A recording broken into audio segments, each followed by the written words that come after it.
चलिए आज हम चैप्टर 5 का परिचय देंगे, जो कि है हमारा यूक्लिड की ज्यामिति का परिचय।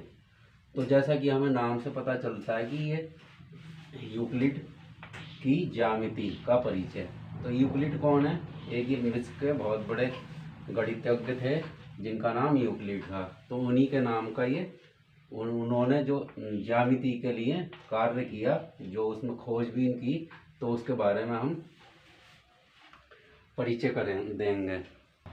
तो इन्होंने बहुत सारी परिभाषाएं भी दी थी, जो कि इनकी एक किताब है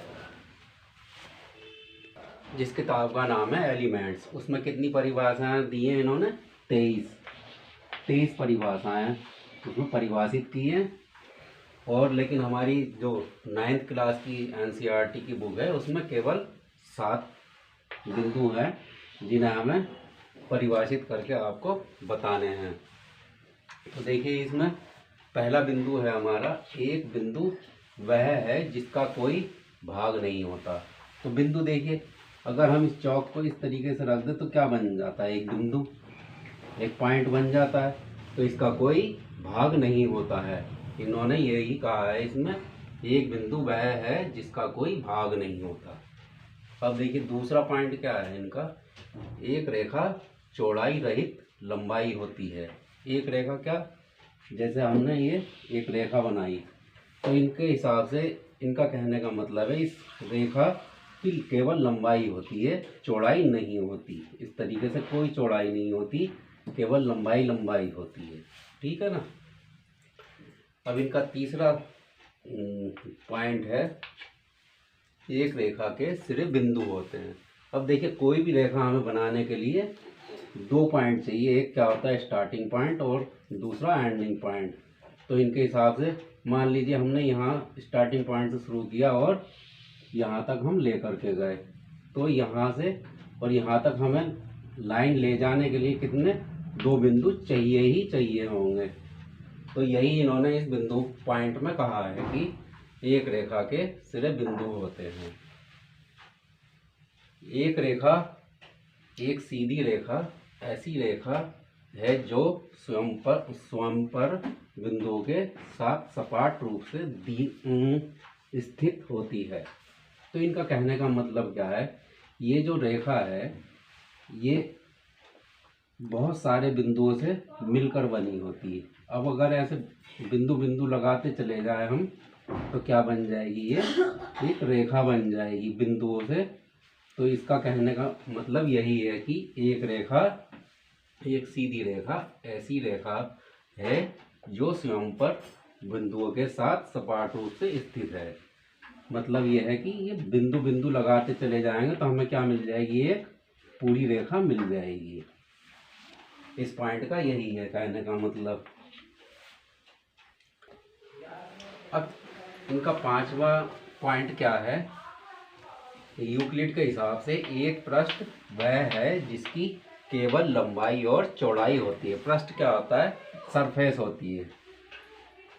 तो सरफेस में क्या, एक लंबाई और एक चौड़ाई होती है। देखिए अपना छठा पॉइंट क्या है, पृष्ठ के किनारे रेखाएं होती हैं। इन्होंने क्या कहा है, कोई भी पृष्ठ हो या सरफेस हो, उसके किनारे क्या होते हैं? एक रेखा होती है। किनारे क्या हैं? ये हैं और ये है हमारे, और ये। तो ये क्या है? एक रेखा होती है, रेखाएं होती हैं। एक समतल पृष्ठ ऐसा पृष्ठ है जो स्वयं पर सीधी रेखाओं के साथ सपाट रूप से स्थित होता है। अब इनका मतलब यह है कि ये जो हमारा सरफेस है ये किससे बना हुआ तैयार होता है? अगर मान लीजिए ये रेखा हम बनाते चले जाएं, ऐसे करके बनाते चले जाएं, तो क्या तैयार हो जाएगा? हमारा एक समतल पृष्ठ तैयार हो जाएगा। तो यही है इस पॉइंट का मतलब, एक समतल पृष्ठ ऐसा पृष्ठ है जो स्वयं पर सीधी रेखाओं, अगर ऐसे चलाते चले जाएं हम, रेखाएं बनाते चले जाएं, तो हमें क्या होगा?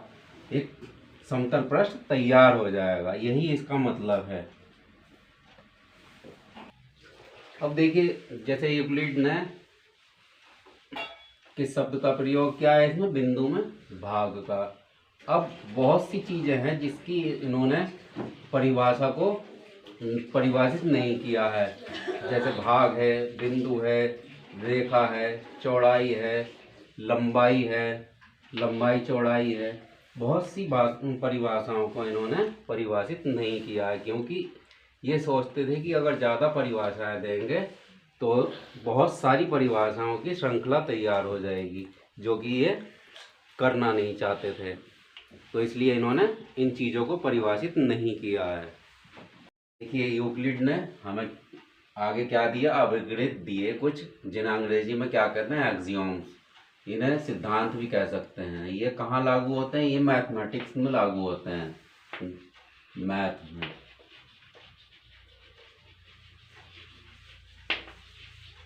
ठीक है। और मैथ के ये सभी ब्रांचेस में यूज किया जाता है, जैसे अलजेब्रा है, ट्रिग्नोमेट्री है, स्टैटिक्स है। और हमारी बुक में कितनी है, 7 एक्सियम्स दी हुई है। इसमें हम आपको समझाने की कोशिश करते हैं। पहला क्या है हमारा, वे वस्तुएं जो एक वस्तु के बराबर हो, एक दूसरे के बराबर होती हैं। देखिए, इसे कैसे समझ सकते हैं। मान लीजिए ए बी के बराबर है,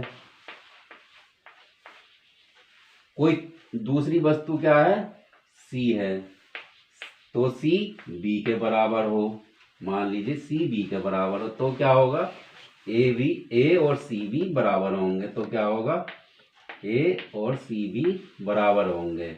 इसका कहने का मतलब यह है, वे वस्तुएं जो एक वस्तु के बराबर हो, एक वस्तु ये इसके बराबर है, तो वो एक दूसरे के बराबर भी होंगी। तो ये क्या है, ये वस्तु ये जो है इसके भी बराबर होगी, ए बराबर सी भी होगा। चलिए, दूसरा अभिगृहित क्या है हमारा, यदि बराबरों को बराबरों में जोड़ा जाए तो पूर्ण भी बराबर होते हैं। तो मान लीजिए ए बराबर बी है, ठीक है, तो अब ये इसके बराबर है, तो बराबरों में अगर हम 2 जोड़ें तो इधर भी 2 जोड़ें तो क्या होगा, ये दोनों भी बराबर होंगे। या ऐसे समझ सकते हैं, 2 बराबर 2 हो।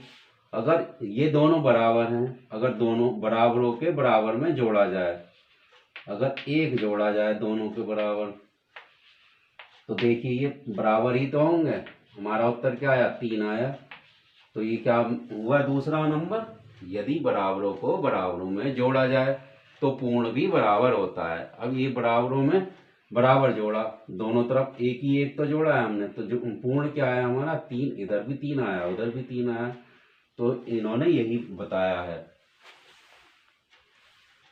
देखिए, इन्होंने थर्ड अभिगृहित में क्या कहा, थर्ड एक्सियोम्स में क्या कहा है कि यदि बराबरों को बराबरों में से घटाया जाए तो शेषफल भी बराबर होते हैं। जैसे हमने पहले जोड़ा था, मान लीजिए 2, ये दोनों बराबर हैं, दोनों में से अगर बराबर ही, मतलब दोनों तरफ बराबर ही घटाना है। मान लीजिए इधर से 1 घटाएं और इसके बराबर भी 1 ही घटाएं, तो हमारा क्या बचेगा, बराबर ही तो बचेगा, 1 इधर बचेगा, 1 इधर बचेगा। तो इन्होंने इस थर्ड अभिगृहित में यही समझाया है, यदि बराबरों को बराबरों में से घटाया जाए तो शेषफल क्या होता है, बराबर ही होते हैं। अब चौथी अभिगृहित में इन्होंने अभिगृहित में क्या बताया, वे वस्तुएं जो परस्पर संपाती हों, एक दूसरे के बराबर होती हैं। संपाती मतलब एक दूसरे से मिलती जुलती, मेल खाती हुई। मान लीजिए एक सर्कल है, इसकी रेडियस क्या है, r है, और ये दूसरा रेडियस है और इसकी भी रेडियस r है, त्रिज्या क्या है, r है। तो ये एक दूसरे के बराबर होंगी। इसमें ये समझाया है इन्होंने, वे वस्तुएं जो परस्पर संपाती हो, मतलब एक दूसरे से मेल खाती हुई हो, एक दूसरे के बराबर होती हैं। इसमें ये बताया इन्होंने। पांचवी एक्सियोम्स में इन्होंने क्या कहा है, पूर्ण अपने भाग से बड़ा होता है। मतलब पूर्ण कंप्लीट कोई चीज है, मान लीजिए कोई 100, मान लीजिए गिनती क्या है 100 है, तो इसके अगर हम टुकड़े करें तो मान लीजिए इसके हम 100 के टुकड़े करते हैं, 10 से भाग करते हैं, तो ये क्या बचा, ये 10 ही तो बचेगा। तो ये कितना बचा, 10। तो इसका कहने का मतलब ये है कि ये जो पूर्ण है, जो पूर्ण वैल्यू कंप्लीट वैल्यू जो है, इसके टुकड़ों से इसके डिवाइड जो हमने भागफल है वो उससे बड़ी होती है। तो इसमें इन्होंने ये बताया पूर्ण अपने भाग से बड़ा होता है। 100 के अगर हमने 100 का हमने भाग किए या टुकड़े किए तो उसके 10 टुकड़े किए तो 10 का क्या आया, उत्तर 10 आया। तो ये 10 जो है हमारा कंप्लीट वैल्यू तो 100 है ना, तो ये जो है हमेशा इससे बड़ा ही रहेगा, पूर्ण जो है 10 से बड़ा ही रहेगा। इस 6 नंबर की अभिकृत में इन्होंने ये बताया कि एक ही वस्तुओं के दुगने परस्पर बराबर होते हैं। अब इसे एग्जाम्पल से समझते हैं। मान लीजिए 2x बराबर y है, तो और 2x बराबर z भी है।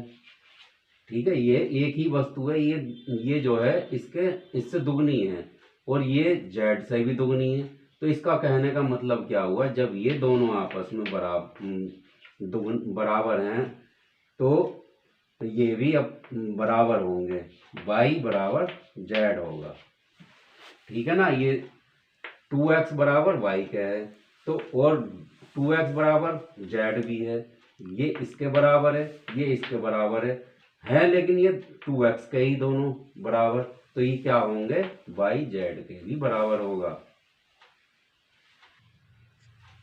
अब 7 नंबर की अभिकृत जो है, इसमें भी इनका यही मतलब है कहने का।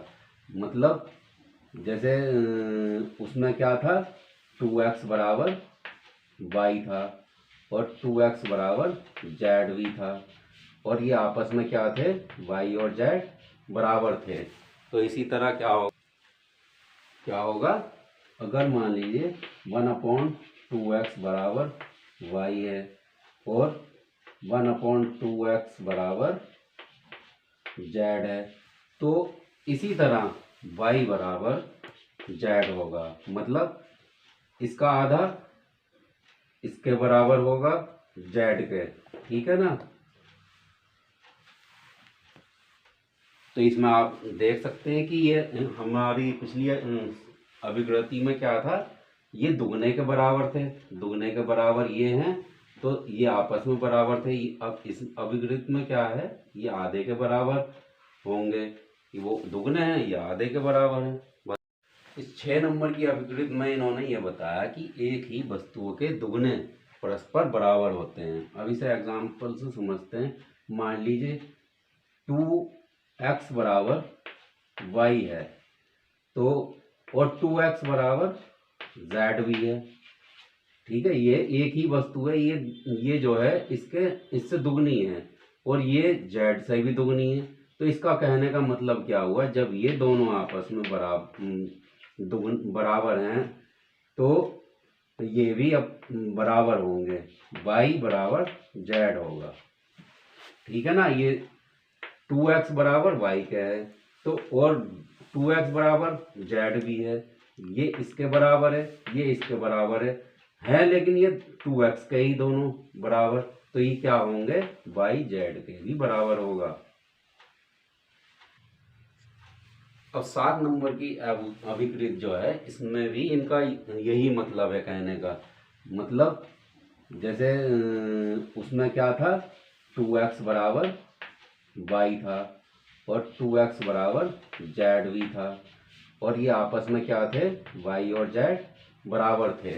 तो इसी तरह क्या होगा, अगर मान लीजिए 1/2x बराबर y है और 1/2x बराबर z है, तो इसी तरह y बराबर z होगा। मतलब इसका आधा इसके बराबर होगा z के। ठीक है ना, तो इसमें आप देख सकते हैं कि ये हमारी पिछली अभिकृति में क्या था, ये दुगने के बराबर थे, दुगने के बराबर ये हैं, तो ये आपस में बराबर थे। अब इस अभिकृति में क्या है, ये आधे के बराबर होंगे, वो दुगने हैं, ये आधे के बराबर हैं। यूक्लिड ने हमें 5 अभिधारणाएं दी। इन्हें अभिधारणाएं क्या होती हैं, इन अभिधारणाओं को हमें सिद्ध करने की जरूरत नहीं होती, ये अपने आप में ही सिद्ध होती हैं। तो पहली अभिधारणा क्या है, एक बिंदु से एक अन्य बिंदु तक एक सीधी रेखा खींची जा सकती है। और एक बात और बता दें, ये अभिधारणा केवल ज्योमेट्री में काम आती है, ठीक है ना, ज्यामिति में, और ये कहीं नहीं यूज होती है। तो देखिए इसकी पहली अभिधारणा में क्या कहने का मतलब है, एक बिंदु, मान लीजिए एक बिंदु से एक अन्य बिंदु और ले लिया जाए, तो इन दोनों बिंदुओं को मिलाने के लिए हमें क्या होता है, एक रेखा बनानी पड़ती है। तो इनका यही कहने का मतलब है, एक बिंदु से अन्य बिंदु तक एक ही रेखा खींची जा सकती है, मतलब एक ही रेखा खींची जा सकती है एक दो बिंदुओं को मिलाने के लिए। अब एक कोई अकेला बिंदु हो, मान लीजिए ये अकेला बिंदु है, अब इस पर तो हम बहुत सारी रेखाएं बना सकते हैं, ठीक है ना, क्योंकि हमें दूसरे बिंदु से मिलाना नहीं है। लेकिन अगर एक बिंदु को दूसरे बिंदु तक लेके जाना है, तो एक उस पर क्या एक ही रेखा बनाई जा सकती है, इसमें यही कहा गया है। अब दूसरा बिंदु है इनका, एक शांत रेखा को अनिश्चित रूप से बढ़ाया जा सकता है। शांत रेखा कोई भी एक रेखा हो जो हम स्केल से बनाते हैं, उसे शांत रेखा कहते हैं।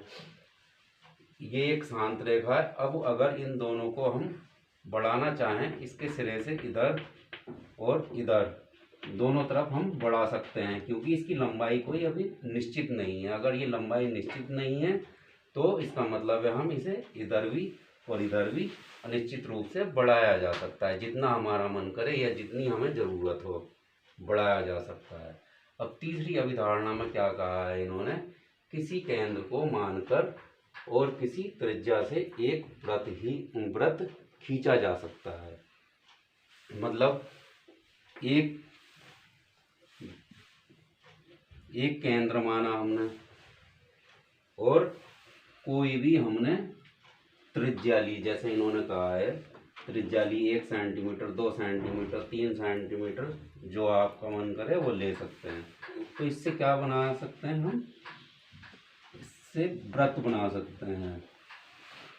तो वृत्त बनाने का मतलब क्या है, वृत्त बनाने के लिए हमें एक सेंटर चाहिए और एक त्रिज्या चाहिए, तो हम एक वृत्त बना सकते हैं। इसमें ये बताया है इन्होंने। अब चौथी जो अभिधारणा है, इन्होंने क्या कहा है, इसमें सभी समकोण एक दूसरे के बराबर होते हैं। मान लीजिए ये कोई समकोण है, समकोण कितने का होता है, 90 डिग्री का होता है। ये समकोण है, ये समकोण है, ये भी तो समकोण है, ये भी समकोण है, ये समकोण हो, तो ये सब क्या होंगे, आपस में बराबर होंगे। इसमें ये बताया है इन्होंने। अब नंबर 5 जो अभिधारणा है, इस अभिधारणा में हम पहले पढ़ते हैं क्या है, यदि एक सीधी रेखा दो सीधी रेखाओं पर गिरकर अपने एक ही और दो अंतःकोण इस प्रकार बनाए कि दोनों कोणों का योग मिलकर दो समकोणों से कम हो, तो वे दोनों सीधी रेखाएं अनिश्चित रूप से बढ़ाए जाने पर उसी ओर मिलती हैं जिस ओर ये योग दो समकोण से कम होता है। मान लीजिए ये कोई एक रेखा है और किस पर गिरी है, ये इन दो रेखाओं पर गिरी है। तो इनके जो अंतःकोण हैं, ये वाले, ये जो कोण है ये 90 से कम है। इन दोनों का योग जो है 180 से कम हो, इन दोनों का।